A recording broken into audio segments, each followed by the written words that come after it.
Muy buenas tardes, tengan todos ustedes. Es un gusto continuar con el Congreso Internacional de Derecho Ambiental en homenaje al doctor Néstor Caferata, y hoy nos acompaña un extraordinario jurista que es precisamente ya miembro honorario de nuestra academia, el doctor Gonzalo Soso de Argentina. Gonzalo, pues qué bueno que estás en este febrero tan importante que estamos festejando al jurista y al amigo, a Néstor Caferata. Bueno, hola, ¿qué tal? Hola, hola a todas y a todos. Muchas gracias por la invitación y la verdad que es un placer poder acompañarlos en este congreso, ¿no? En homenaje a Néstor. Que bueno, nada, Néstor es una persona que ha marcado muchísimo el recorrido intelectual de muchos de todos nosotros y siempre con esa enorme generosidad que tiene eh, desde el punto de vista intelectual. Es una condición para mí muy importante, que trato también de imitar en lo que puedo.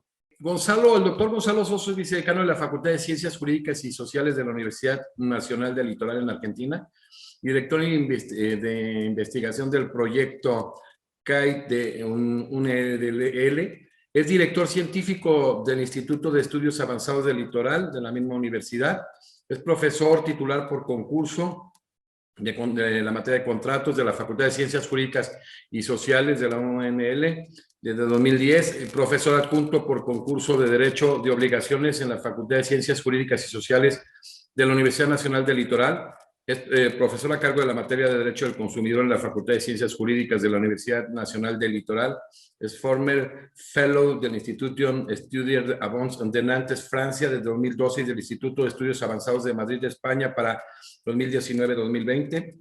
Director académico y profesor estable de las carreras de doctorado en Derecho con la especialización en Derecho de Daños de la Universidad Nacional del Litoral, de la especialización en Derecho de la Empresa de la Universidad Nacional del Litoral y coordinador académico y profesor estable de la especialización de Derecho Ambiental. Miembro de diferentes proyectos de investigación internacionales, ha participado como expositor en congresos, coloquios, seminarios internacionales en Porto Alegre, Río de Janeiro, Sao Paulo, Madrid, Zaragoza, Montevideo, Salta, Punta del Este, París, Nantes y Toulouse, entre otros. Ha sido profesor invitado en diferentes oportunidades en diversas universidades en Francia y en varias partes del mundo, y es miembro honorario de la Academia Mexicana de Derecho. Pues bueno, el doctor Gonzalo Soso desarrollará un tema muy interesante, el aporte de América Latina al constitucionalismo ambiental global. O sea, ya lo hemos visto con varias vertientes dentro del manejo democrático y ahora esta concepción dentro del mismo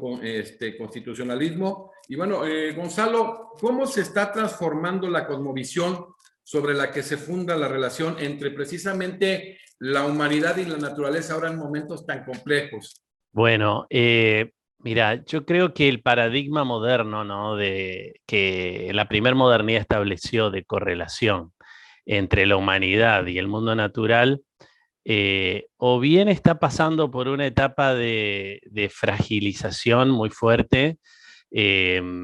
Creo que la pandemia de COVID-19 ha terminado de poner en evidencia que ese paradigma de relacionamiento no funciona o no puede seguir funcionando.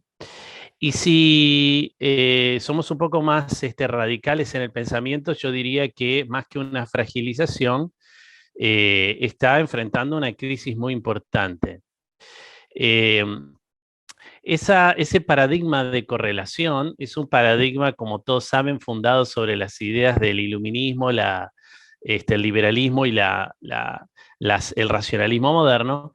Y la combinación de esas tres líneas de pensamiento dio nacimiento a un modelo de relación que, que es dualista y que no es igualitario, porque la posición en la que se encuentran los seres humanos respecto de las otras especies y del mundo natural en general no es una relación igualitaria, sino que es una relación de amo y señor, ¿no? Donde lo que hace la humanidad es tratar de domesticar el mundo natural, de ponerlo a su servicio, y de extraer de ese mundo natural la máxima cantidad de beneficios. Es como una fuente interminable, ¿no?, de recursos puestos al servicio del hombre. En ese imaginario de la primera modernidad también estaba esta idea de que el mundo natural era un mundo imposible de ser agotado, o sea, un mundo súper abundante que teóricamente nos iba a proporcionar recursos para poder producir el progreso, ¿no?, de la humanidad de manera infinita. Eh, y, y claramente ese imaginario, eh, aún con los ajustes, ese imaginario del progreso de la primera modernidad, aún con los ajustes que le ha producido en la segunda mitad del siglo XX ya el derecho ambiental en su etapa madura, ¿no? Y el derecho internacional ambiental en su etapa madura y la idea de desarrollo sustentable, aún con los ajustes que produce la secuencia, ¿no?, que está en el mito fundacional del derecho ambiental y del desarrollo sustentable, que es la secuencia crisis ambiental, desarrollo sustentable, derecho internacional ambiental. Esa secuencia tampoco ha logrado revertir, ¿no?, la situación de permanente deterioro y de rarefacción, ¿no?, de los recursos naturales y de los ecosistemas. Entonces, aún con la corrección que, digamos así, el paradigma ambiental ha intentado poner desde los años 70 del siglo XX en lo que sigue, el proceso no ha logrado ser revertido y a lo sumo se ha ralentificado un poco. Pero claramente la situación de los sistemas naturales contemporáneas es mucho peor que la que teníamos hace 20 años atrás. Hay una cantidad enorme de síntomas de esto. Uno es la pandemia de COVID-19, otro es el aumento de la temperatura global que continúa, ¿no? La desestabilización del clima con los eventos extremos que estamos viendo hoy día, ¿no? Hoy estamos viendo eventos extremos en la isla de la Reunión, Madagascar, o sea, continuamente ahí proliferan los eventos extremos. Entonces, es claro que no estamos pudiendo, un dato para graficar, los científicos se han puesto a pesar dentro de la biomasa global del planeta el peso de la naturaleza salvaje, ¿no?, de los mamíferos de la naturaleza salvaje. ¿Sabés cuánto es el peso total hoy? De todos los mamíferos juntos salvajes del planeta es el 3% de la biomasa. O sea que lo que hemos dejado de los mamíferos salvajes es solo el 3%. De manera que claramente no estamos pudiendo, hay muchísimos ejemplos, no estamos pudiendo revertir el proceso. Y hay una conciencia colectiva, ¿no?, en formación, también empujada por las visiones más catastrofistas y demás, una conciencia de que es necesario intentar hacer algo más rápido y profundo para revertir la situación. Y entonces, a mi modo de ver, lo que está pasando es que hay un replanteo y hay un consenso bastante importante sobre la necesidad de producir ese replanteo sobre la relación del hombre y la naturaleza, asumiendo el antropoceno, o sea, asumiendo que la fuerza telúrica de la humanidad sobre la Tierra está produciendo desde hace 200 años unos efectos que no estamos pudiendo controlar y gobernar adecuadamente y gerenciar adecuadamente. Entonces, claramente estamos entrando en una fase en la cual es necesario repensar ese paradigma de relacionamiento y emergen visiones que hoy en día vemos aparecer sobre cómo replantear esa relación. Así que yo creo que sí, que estamos en un momento estamos entrando en una entrada estamos a las puertas en la entrada de una época de transición. Perfecto. Gonzalo, en esta transformación necesaria que se está dando, esta cosmovisión en la que se basa la relación humanidad-naturaleza, ¿qué nuevos paradigmas regulatorios se están forjando para hacerla institucional y regularla de manera específica? Bueno, esto es lo que dije al final, ¿no? Decía, bueno, están emergiendo ideas al respecto. Lo primero es que, ¿cómo es esta época, no? Esta época del mientras tanto, como dice un autor. Eh, este periodo de transición es un periodo que para mí tiene dos características. Primero, esta idea de, bueno, hay como una conciencia colectiva sobre la necesidad de buscar un nuevo paradigma de relacionamiento con el mundo natural. Y por el otro lado, la caída del predominio del paradigma moderno, por lo menos la pérdida de la hegemonía o la fragilización de ese paradigma moderno, está produciendo un fenómeno de reapertura de los mundos posibles. O sea, esto es muy interesante, porque es lo que todos los intelectuales progresistas de distintas disciplinas vienen reclamando, que es una apertura de los mundos posibles. O sea, mayor diversidad de posibilidades y no una visión tan cerrada de hacia dónde debe ir el mundo. Entonces, en esa abertura que se produce, en esa fisura, ¿no?, del paradigma moderno, se produce una apertura de búsquedas y aparecen distintas alternativas de mundos posibles, aparecen cajas de herramientas ligadas a cada visión del replanteo de la relación del hombre con la naturaleza, cajas de herramientas muy diferentes unas con otras, y realmente no es una discusión pacífica, es una disputa la que hay. Para mí hay una disputa que está comenzando, una disputa sobre los mundos posibles, o sea, cómo regular esa relación de la humanidad con la naturaleza. Y esa disputa, cada uno llega a esos escenarios, ¿no?, de lucha con distintas visiones, ¿no?, por la tradición jurídica, cultural que tiene, ¿no? Entonces América Latina llega con su visión, Europa con su visión, eh, y, y hay, obviamente, en esa disputa se juega para mí en dos terrenos.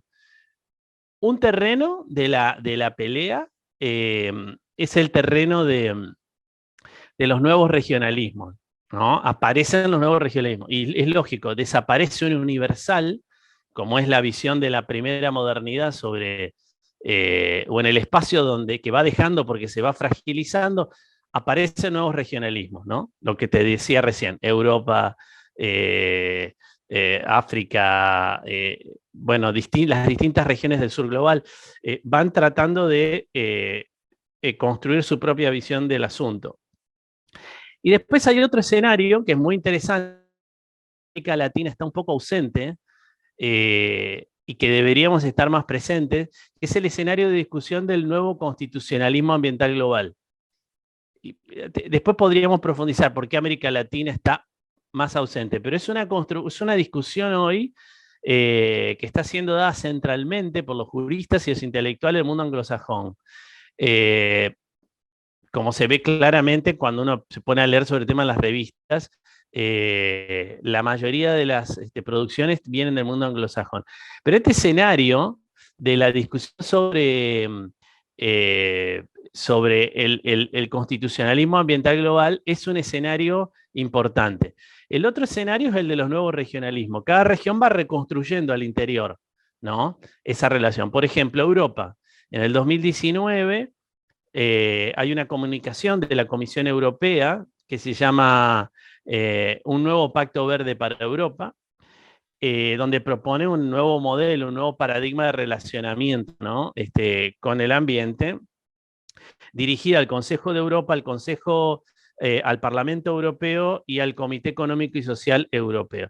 La comunicación fue sujeta a distintos informes que elaboraron distintos intelectuales por encargo, ¿no?, de algunos partidos, el Partido de los Verdes, etc.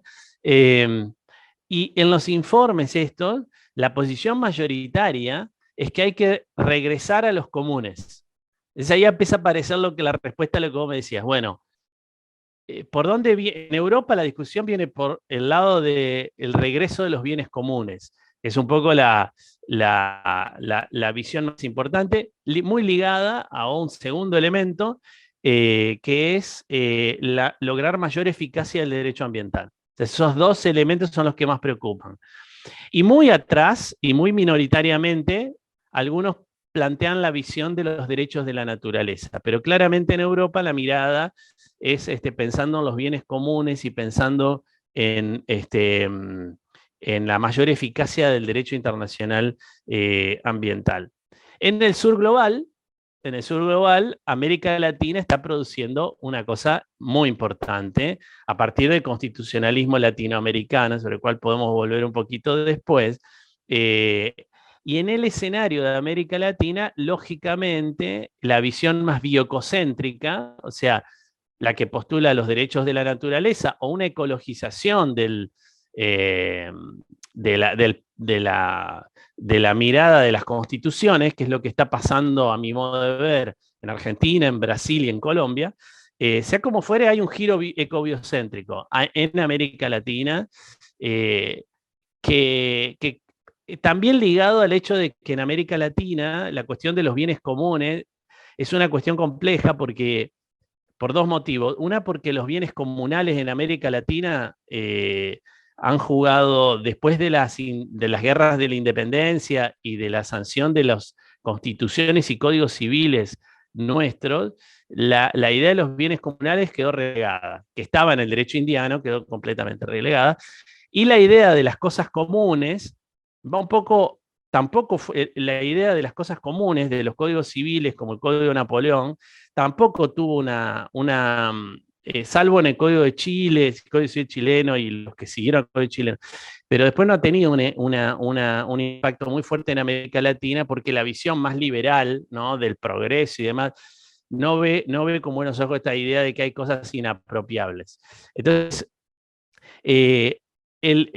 la verdad es que habría que ponerse a pensar por qué vía puede entrar la idea de los comunes en América, pero está como, tiene una tradición jurídica que no la favorece a la idea. Por otro lado, en América Latina hay una preocupación muy fuerte por la eficacia del derecho ambiental. Entonces, claro, si no, no estaría el Acuerdo de Escazú. O sea, si no, no hubiéramos hecho el Acuerdo de Escazú. O sea, América Latina está fuertemente preocupada, una manifestación muy fuerte es el Acuerdo de Escazú, los derechos instrumentales, ¿no?, de acceso a la justicia, a la información, a la participación a la justicia. Bueno, si estamos preocupados por los instrumentos que permiten desarrollar los derechos fundamentales ambientales, lógicamente, bueno, no se puede decir que la región no está preocupada por la implementación. Está muy fuertemente preocupada por la implementación. Otra manifestación es de la preocupación por la implementación, la declaración, por ejemplo, en el Congreso de la OICN de 2016 de Río, ¿no?, sobre el Estado ecológico de derecho. Ahí hay una mixtura muy interesante entre la idea de rule of law y la idea de Estado de Derecho, y hay un acento muy fuerte puesto en la idea de implementación. Yo diría que si hay que hacer un ranking, América Latina tiene una visión biococéntrica, tiene también una preocupación muy fuerte por la implementación, y en una tercera línea estaría la idea de las cosas comunes, que aparece como más relegada. Entonces, cada región va trazando, va combinando, va buscando construir una visión diferente. Después, a nivel global, esto lo podemos charlar después, pero a nivel global también hay un escenario global, ¿no?, donde hay dos líneas de trabajo bien diferenciadas que marcan también distintas posturas de las distintas regiones. Pero a mi modo de ver, respondiendo, ¿no?, a esta segunda pregunta, yo pienso que están emergiendo nuevos regionalismos que es uno de los escenarios de la disputa, y hay otro escenario de disputa a nivel global, ¿no?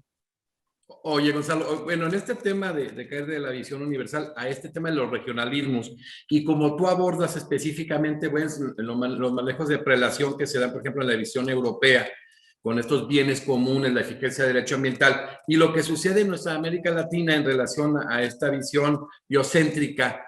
Se han dado muchísimas situaciones muy importantes a nivel constitucional, basta ver a Ecuador, o a nivel pretoriano, en el caso de la Corte Suprema de Costa Rica, en aquella, algunas de las resoluciones, sobre todo las de uno de los juristas que va a estar en este congreso, Luis Armando Tolosa Villabona, donde le da personalidad jurídica a la Amazonia colombiana. Entonces, ¿qué tan importante es para ti como un experto este tema?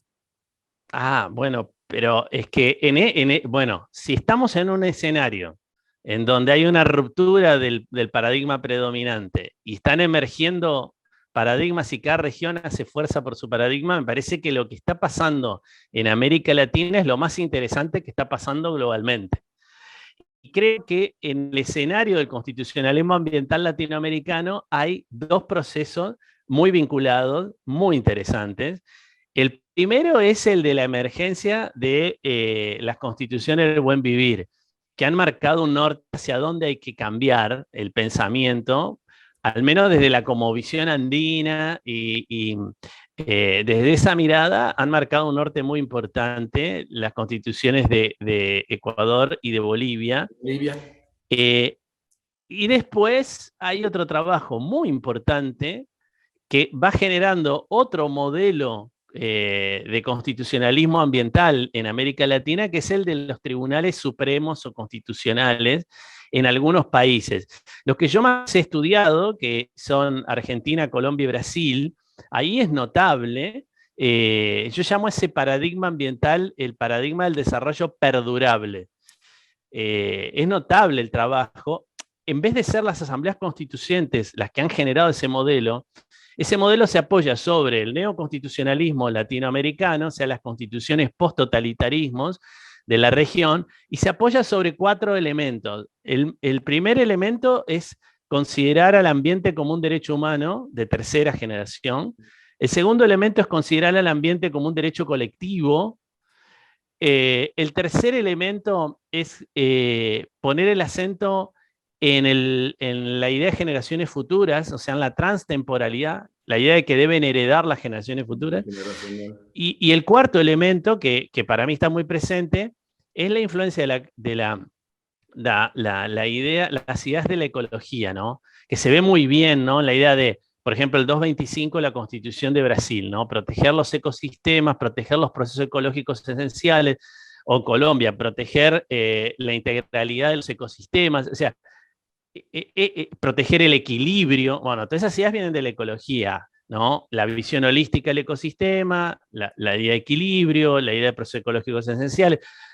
Esas 4 ideas han sido muy bien explotadas por las Cortes Constitucionales y las Cortes Supremas, el STJ de Brasil, la Corte Suprema de Justicia de la Argentina, Corte Suprema de Colombia y Corte Constitucional de Colombia.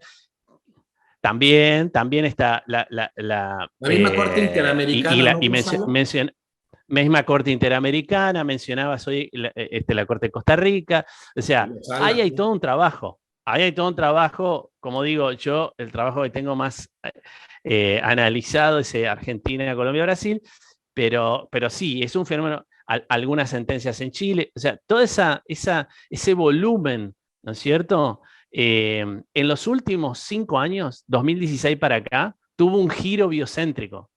A veces se ve, por ejemplo, la sentencia del Río Atuel de la Corte Suprema de Justicia de la Argentina, en Colombia, tanto el caso del Amazonas como el Atrato, ¿no? La Corte Constitucional y Corte Suprema. Esas sentencias marcan un giro biocéntrico y marcan un proceso de hibridación. De alguna manera se está hibridando, porque hay una circulación de modelos legales entre los países de vivir y los países de desarrollo perdurable. Y ahí se está gestando una cosa que es realmente única en el mundo, ¿no es cierto? Sí, claro. Es impresionante, realmente impresionante, y creo que allí hay o sea, esta apertura, de alguna manera, de la discusión por repensar la relación a América Latina la toma en un momento en donde realmente tiene una construcción propia para exportar y donde realmente el norte global debería aprender del sur global. Es un claro ejemplo, a mi modo de ver, en donde el sur global tiene algo muy fuerte para decir, porque tampoco es solo la región de América Latina, ¿no? Dentro del sur global, otras regiones también están reproduciendo procesos interesantes, pero bueno, nosotros miramos más lo que pasa en América Latina, ¿no? Así que sí, yo creo que América Latina que tiene muchísimo para mostrar y para aportar, ¿no? Realmente muy importante. Qué importante hoy es el tema de la autonomía procesal constitucional delegada en esto, en este ejercicio, en el cambio del modelo de la división de poderes, ¿no? Pero bueno, Gonzalo, ahorita está súper interesante el tema, sobre todo por lo que estamos viviendo aparte y una persona tan conocedora como tú. ¿Qué tan importante es este cambio de visión, de la visión universal al regionalismo, Gonzalo? Yo creo que los regionalismos, por ejemplo, si uno mira lo que está pasando con los comunes, con la idea de regreso de los comunes, eh, son muy interesantes porque están tratando de reinventar cosas. O sea, en los escenarios regionales hay un esfuerzo por hacer evolucionar algunas ideas que eran ideas anteriores, concebidas de otra manera. Te pongo el ejemplo del regreso de los comunes en Europa. Europa, el regreso de los comunes, las cosas comunes siempre fueron cosas que no eran consideradas cosas, o sea, no eran consideradas, perdón, bienes, porque no podían ser apropiados. El aire, el agua del mar, etcétera. ¿No? Hay una descripción maravillosa de eso en el 2311, la nota al artículo 2311 del Código Civil de Vélez Sarsfield, ¿no? ¿Qué son las cosas comunes? Pero son cosas que naturalmente son inapropiables. ¿Tá? O sea que lo que hace que una cosa sea común no es una decisión de la humanidad, sino una situación en la que la humanidad está, que es que no puede explotar esa cosa porque no tiene la tecnología para hacerlo.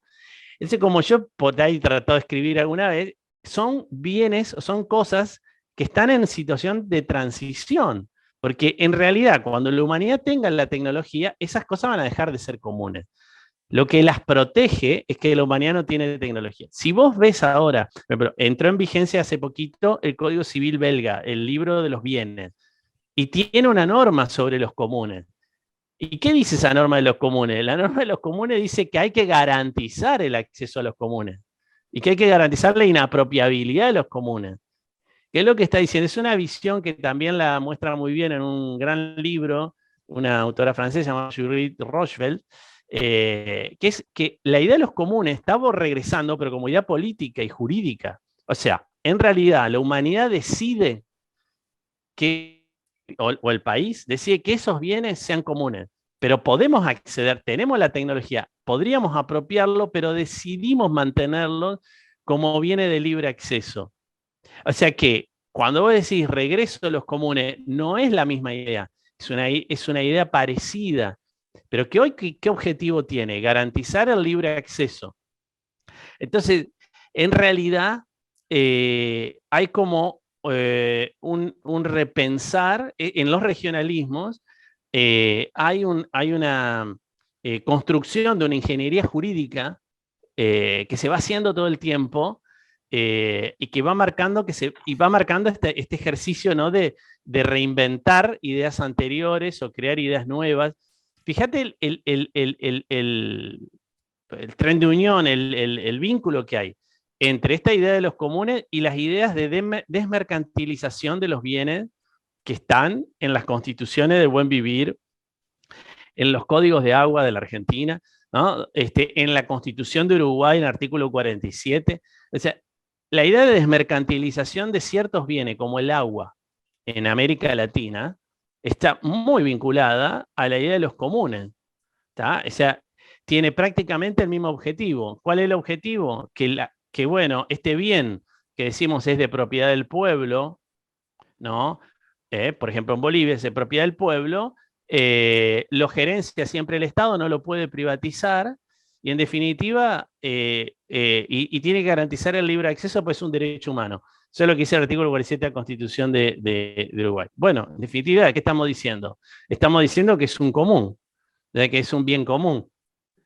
O como como el 225 de Brasil, de la Constitución brasileña, o la doctrina de la Corte Suprema de Justicia de la Nación en Argentina, que dice, bueno, ¿qué es el medio ambiente? Un macro bien, un macro bien.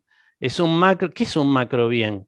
Y bueno, es un bien de uso común del pueblo. O sea, es un bien que es indivisible e inapropiable. Es la misma idea en Argentina y en Brasil, es muy similar. Lo que quiero decir es que América Latina también usa la idea de los comunes, pero bajo la idea de bienes colectivos, bajo otra mirada como desmercantilización. eh, pero bueno, esto es lo que pasa en los regionalismos. Hay una actividad de refundación y de rediseño de ideas que es muy creativa y muy interesante. Eh, Así que nada, yo creo que esos regionalismos deberían funcionar como la cantera, ¿no? de la caja de herramientas de un nuevo universal. Eh, pero bueno, ese universal todavía no está. Oye, Gonzalo, ya abordaste en estos nuevos paradigmas el tema de la caja de herramientas. Precisamente en específico ya señalaste algunas cosas. ¿Cuál será entonces la caja de herramientas que se va a usar para todo esto? Yo creo que hay 4 líneas de trabajo hoy, claramente. Una que es la armonía con la naturaleza, ir por el lado de la armonía con la naturaleza. Ese es un vector de trabajo muy importante. Aquí en Europa se le llama principio de interdependencia. Ahí hay una idea fuerte. Más biocéntrica. Otra caja de herramientas son los derechos humanos, una especie de humanización de la naturaleza o medioambientalización o ecologización de los derechos humanos. Ahí hay otra caja de herramientas que es muy, muy cara al pensamiento de América Latina, ¿no? Que tanto ha hecho el constitucionalismo latinoamericano, ¿no? Por fortalecer los derechos humanos. O sea, ahí hay otra segunda línea de trabajo, ¿no? Muy importante, que puede dar frutos muy interesantes, los está dando. Por ejemplo, cuando los tribunales constitucionales supremos dicen hay que garantizar el derecho de los pueblos indígenas o pueblos originarios a la participación en la toma de decisiones y tiene que haber un consentimiento informado. Cuando dicen eso, están de alguna manera, y hay un conflicto, esto es en un conflicto ambiental, están utilizando el vector, ¿no? de los derechos humanos y fundamentales para producir una respuesta en un conflicto ambiental. Ese es un ejemplo. Ahí hay 2 líneas de trabajo muy claramente. La tercera línea de trabajo es trabajar por la mayor eficacia del derecho ambiental.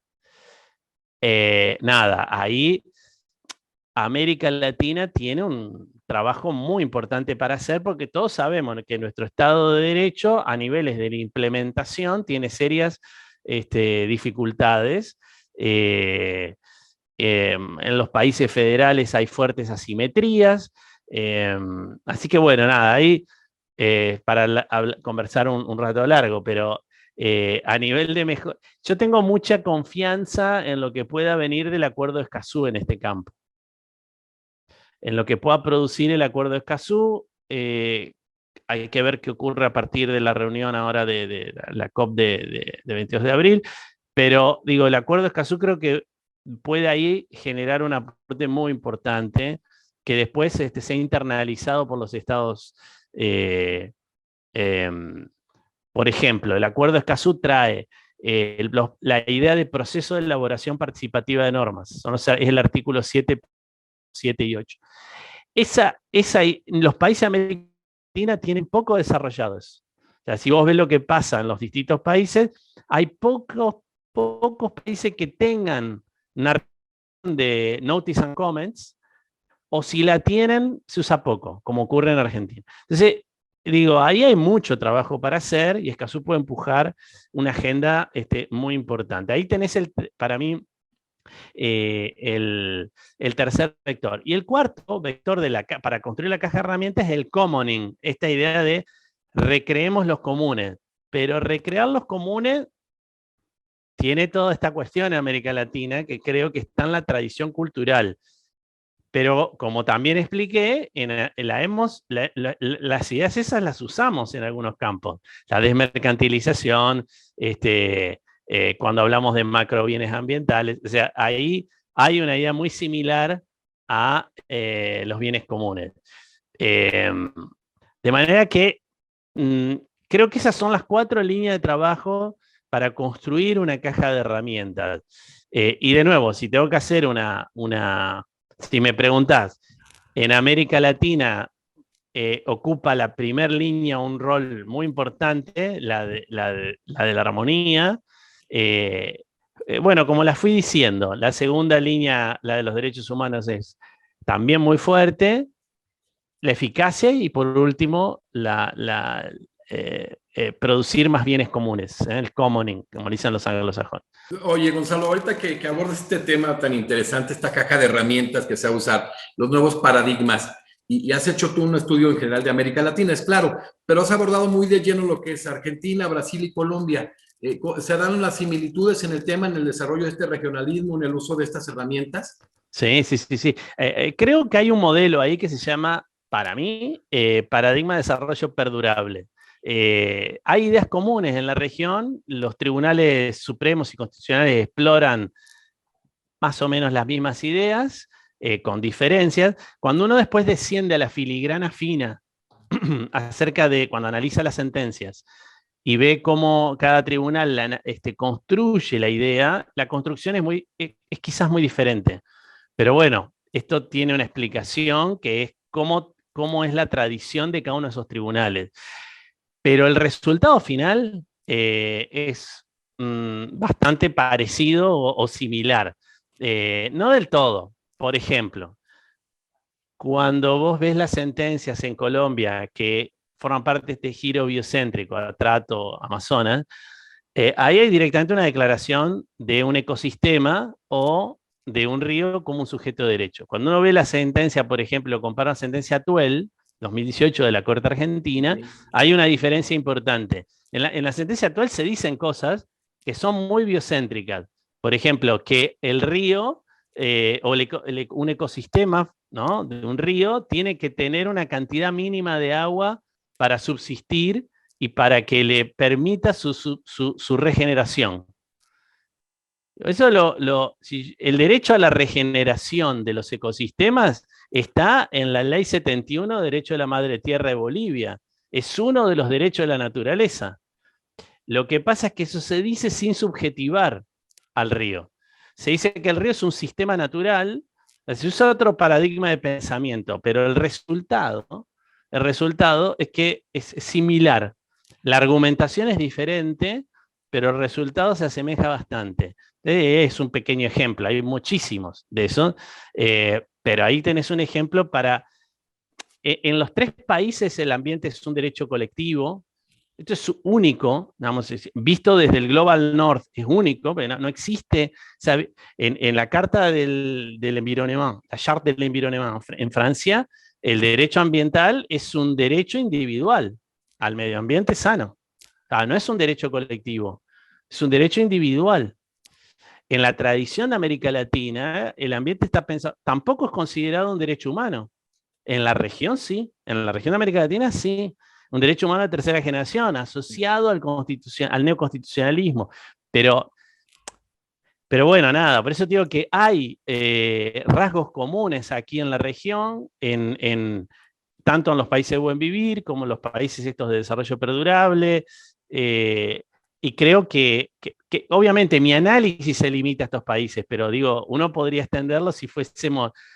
si tuviéramos más potencia, podríamos extender el análisis, pero creo que sí, que América Latina, y te quería hacer una referencia a esto del escenario global, porque al final yo te dije, hay 2 escenarios, regional y global, pero en el escenario global no dijimos nada.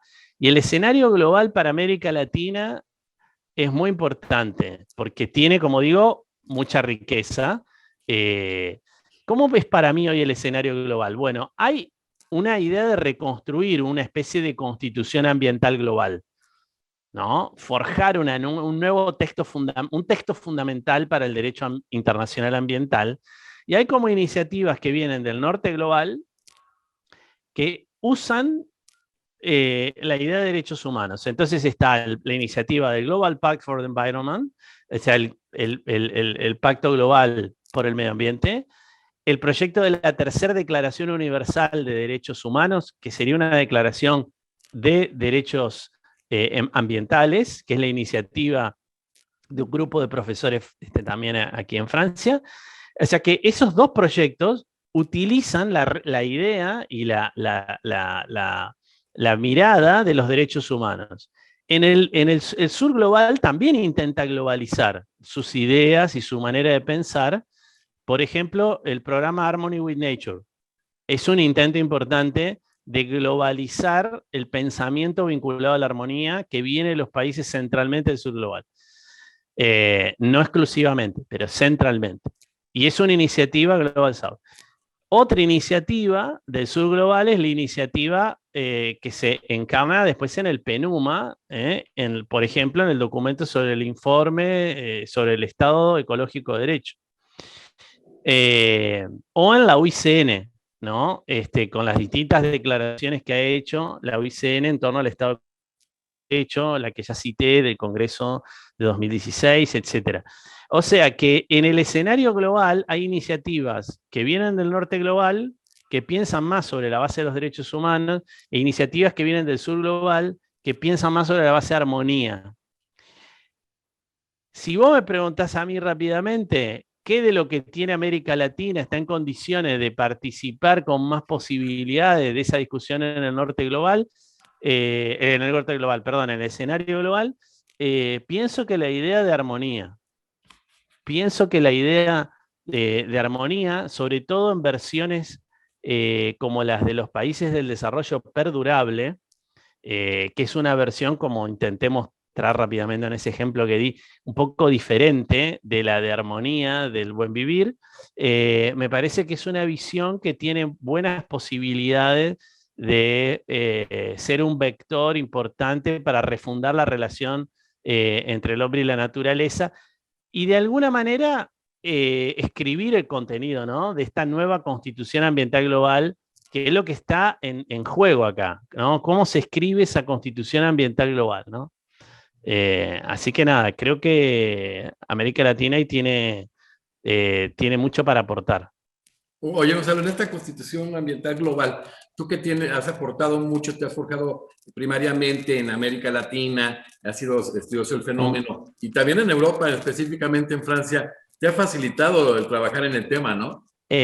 Bueno, a ver, creo que a mí me parece que la investigación jurídica hoy en este tipo de temas tiene que ser global. Nosotros deberíamos formar redes globales.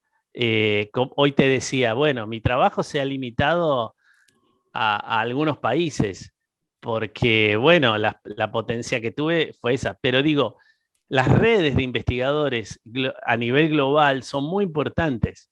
Son tremendas instituciones como la Academia, ahí pueden aportar mucho, porque de hecho, este congreso de alguna manera ya lo hace, porque hace la circulación de las ideas y de las miradas. Sí, a mí me parece que mirar lo que ocurre en distintos mundos académicos y poder trabajar en distintos mundos académicos es muy importante para construir una mirada realmente global. Siempre es muy difícil. Pero sí, o hay como dos caminos, o armamos redes globales o viajamos mucho. No hay otra solución. Pero es importante, sobre todo para los investigadores latinoamericanos, que nos vinculemos en redes, es central. Totalmente, ¿verdad? Ya vaya, por ejemplo, en Argentina, en algunas declaraciones, cuando se habló de que precisamente el derecho ambiental era de tercera y cuarta generación, y ahora con este tema de que pueda ser de primera generación en Europa, qué interesante, ¿no? ¿Hacia dónde vas tú, Gonzalo, en esa cuestión, en tu visión? Yo pienso que en América Latina, o sea, hay una visión universal de los derechos humanos y después hay visiones regionales. Claro.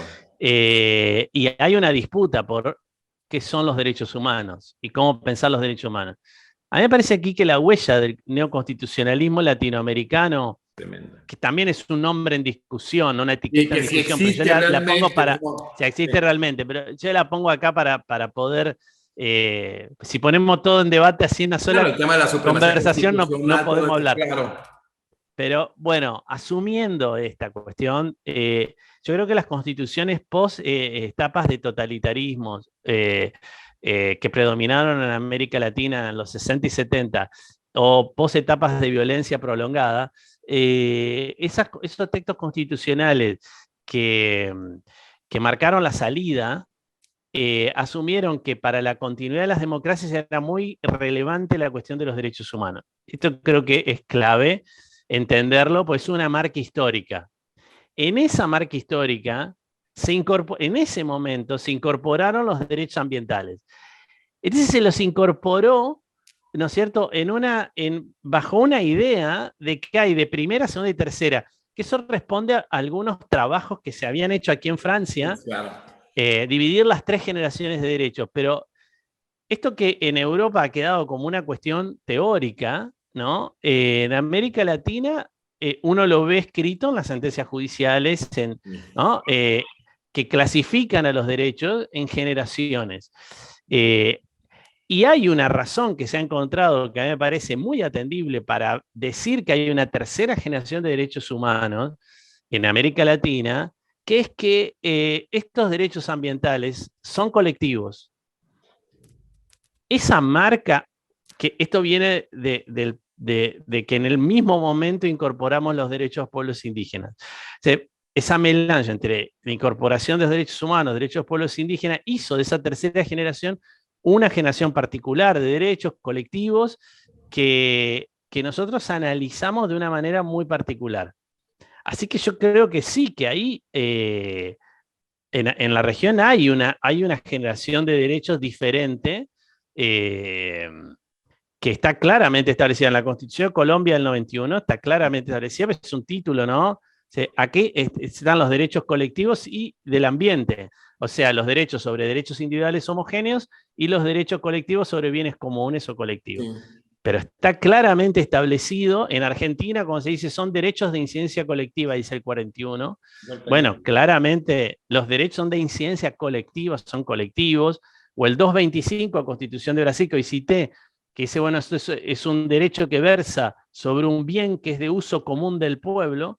Bueno, ahí está marcando que el sustrato que da sustento a ese derecho es un sustrato colectivo, común, etcétera, diferente. Y me parece que lo más interesante que hemos construido en América Latina es la idea de que ese derecho es precedente a los otros. Y entonces en los balancing, en los juicios de ponderación, prevalece sobre los otros. O bien tiene un peso inicial en el juicio de ponderación, un peso inicial de mayor potencia que los derechos individuales. Eso, bueno, nada, también es algo particular. Al menos en los países en los que yo he hecho el análisis, está bastante clara esta idea de que esa generación de derechos colectivos y ese tipo de derechos son derechos que en el análisis frente a otros derechos y en el conflicto deben ser considerados a priori como de mayor peso. El principio de precedencia o la idea de precedencia de mayor peso inicial es algo también que me parece muy poderoso eh, y que es un desarrollo, ¿no?, de la región. Sí, por ejemplo, esto, ya hablabas de la importancia en estos derechos en el surgimiento en Francia en los 80, en la corriente, pero incluso, por ejemplo, en Brasil, en el artículo 5 maneja algunas cosas interesantes cuando habla del amparo, y luego en el artículo 81 del Código del Consumidor del 90 ya establece difusos, colectivos, individuales, Claro. homogéneos, ¿no? Sí. Claro, claro.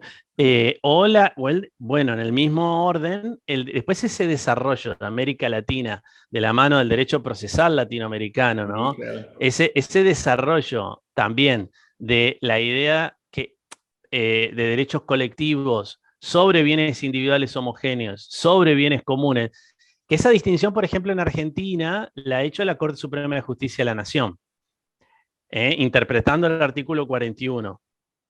Ese desarrollo de América Latina también es un desarrollo muy importante, ¿no? Individuales homogéneos, colectivos y difusos. Esa arquitectura de intereses colectivos también contribuye a darle entidad a esta tercera generación.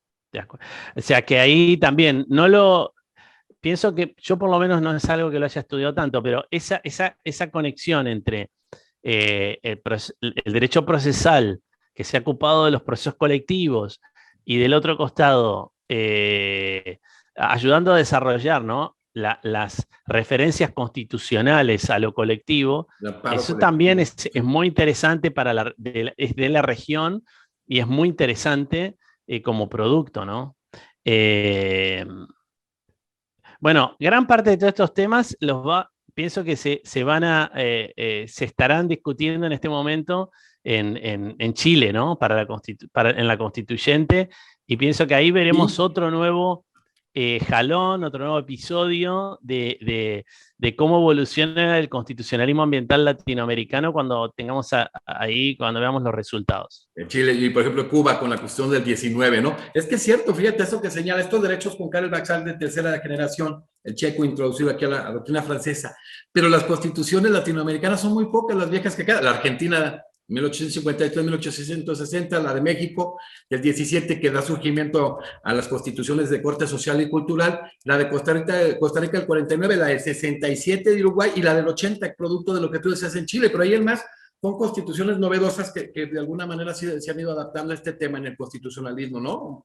Sí, y déjame hacer una mención porque lo dijiste al pasar, pero yo no lo dije, fue que también es un tema que siempre en el hemisferio norte dice, bueno, cuando uno cuenta esta historia, digamos, del constitucionalismo ambiental latinoamericano, aparece la pregunta bueno, ¿y esto funciona? Y ahí, a mi modo de ver, también hay un producto muy importante que es el amparo. Sí, claro. El amparo colectivo que le debemos a la Constitución del 17 de México y a todos los desarrollos posteriores, ¿no?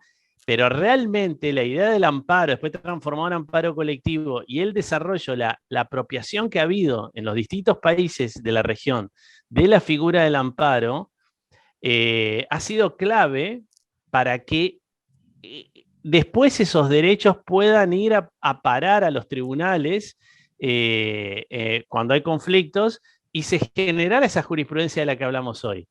O sea que el amparo ha jugado un rol central, devenido un amparo colectivo, como también lo ha jugado en los países que tienen esa vía, la acción popular. Creo que también ha jugado un rol importante. Y la tercera herramienta, que es la class action, la acción de clase, creo que ahí hay un atraso relativo a algunos países, como por ejemplo Argentina.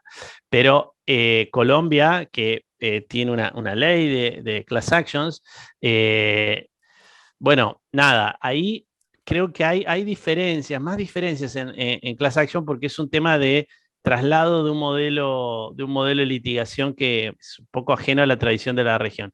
Pero el amparo y para una parte, algunos países, la acción popular ha sido clave y es clave para el éxito, ¿no? Del modelo, porque si no ese modelo entonces ese giro biococéntrico no funcionaría. Excelente, sí. Estaba el amparo mexicano, pero el amparo colectivo con el trabajo en el caso Catán en Argentina, ¿no? Muy importante. Oye, Gonzalo, sí. Para cerrar, porque es un tema dale. que nos da para mucho contigo, la verdad. Ya después de abordar estos nuevos paradigmas, la caja de herramientas que se implementará para ello, ¿cuál es el rol que tiene el constitucionalismo ecológico de América del Sur? Y si está en condiciones de jugar algo muy importante en la construcción de las respuestas a estas interrogantes que has venido planteando. Por eso te decía que globalmente el constitucionalismo latinoamericano la respuesta es afirmativa, es el laboratorio más interesante hoy, donde se está forjando algo nuevo en materia de constitucionalismo ambiental. Creo que es el escenario más interesante. Incluso con algunas ramificaciones también muy interesantes, que son las que tienen que ver con sus derivaciones en el derecho privado. Por ejemplo, en la reforma de los códigos civiles, ahí también hay avances importantes que van en una dirección biococéntrica. Código Civil de Argentina 2015, algunas interpretaciones del Código Civil de Brasil de 2002, sobre todo la idea de función ecológica de la propiedad. O sea, el código habla de función social, pero los tribunales a esto dicen no es una función ecológica en función de lo que dice la Constitución, o la reforma también en 2015 del Código Civil de Colombia para incorporar una visión diferente, ¿no?, del bienestar animal.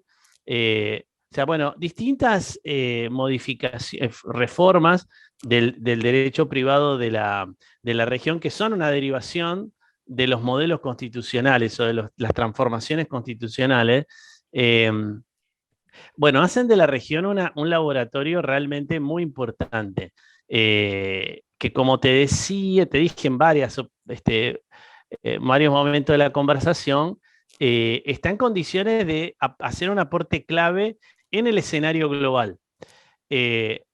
A mi modo de ver, ese aporte clave en el escenario global requiere un paso previo, que es fortalecer las redes de investigadores y las redes entre los de investigadores y actores, ¿no?, y otros actores del mundo jurídico, para poder tener una presencia importante a nivel global, porque si no, realmente lo que ocurre es que hay una prevalencia del discurso del Global North. Eh, y nada, debemos, creo, trabajar para construir con mayor potencia la visión no construirla, sino hacerla escuchar, ¿no?, a la voz de América Latina en los escenarios globales. Gracias, muchísimas gracias, Gonzalo. No, Un nada. gusto haberte tenido y bueno, cerrar un poco en este tema. ¿Qué le ha aportado Néstor Caferata al desarrollo del derecho ambiental? Bueno, no, pero incansable. Yo creo que lo más, yo creo que de Néstor, dos cosas que dije al principio, ¿no? Primero, tenía una producción que ha sido realmente enorme, y la sigue teniendo, pero un volumen de producción enorme, incansable, una curiosidad muy grande. Todos los temas que van apareciendo, Néstor trata de inmediatamente abordar, conocerlos, abordarlos y después escribir sobre esos temas. Eh, esa, esa curiosidad permanente nos ayuda a otros que lo conocemos a también eh, tratar de ir siguiendo los temas, ¿no? Y nos motoriza, ¿no? Porque muchas veces conversamos y nos va motorizando a estudiar temas nuevos. Y cuarto, esto que dije al principio, ¿no? La generosidad que tiene para el diálogo intelectual, el diálogo académico, realmente es impresionante porque él conoce muchísimo, y de alguna manera siempre que conversa nos regala todo lo que sabe. No se guarda nada, y eso es maravilloso. Y ha ido haciendo aportes a lo largo de, no sé, 30 años de trabajo, realmente aportes muy importantes en todos los lugares en los cuales le ha tocado estar. Yo pienso que la deuda del derecho ambiental argentino con Néstor es enorme, enorme, eh, y también del derecho ambiental latinoamericano, porque ha contribuido muchísimo a esto que estamos haciendo, que es a la conversación entre ambientalistas de toda América Latina. Así que nada, el aporte es enorme, multinivel, diría. De Europa también muchos. Oye, Gonzalo, y el ser humano, Néstor, el ser humano, el amigo. Y bueno, nada, lo que te decía, ¿no? Me impresiona de Néstor y yo trato también de alguna manera lo he tomado en eso como un ejemplo, es su enorme generosidad y bonomía, ¿no? Es un hombre de bien, que siempre está, como te digo, con mucha disposición, sensibilidad, dispuesto a conversar y a estudiar, ¿no? Y a conocer temas nuevos con otros. No lo hace solo, lo hace con otros, lo hace charlando, conversando. Y, y bueno, nada, eso creo que es un hombre de bien, eh, que trabaja con un desinterés increíble y con una generosidad enorme. Muchísimas gracias, Gonzalo. Pues bueno, hoy tuvimos una extraordinaria conferencia, la verdad, en el marco del homenaje al doctor Néstor Caferata en el Congreso Internacional de Derecho Ambiental, la sexta conferencia, nuestra primera semana materialmente en el cierre, con el doctor Gonzalo Soso en el aporte de América Latina al constitucionalismo ambiental global. Gonzalo, que ha sido decano de la Facultad de Ciencias Jurídicas y Sociales de la Universidad Nacional del Litoral, director científico del Instituto de Estudios Avanzados del Litoral de la Universidad Nacional del Litoral, desde su creación, un hombre de ciencia jurídica y que le ha aportado también mucho al desarrollo del derecho ambiental. Muchísimas gracias, Gonzalo. Y bueno, No, estaremos viéndonos. gracias por la invitación. Muchas gracias por la invitación. Gracias, nos vemos en la siguiente conferencia.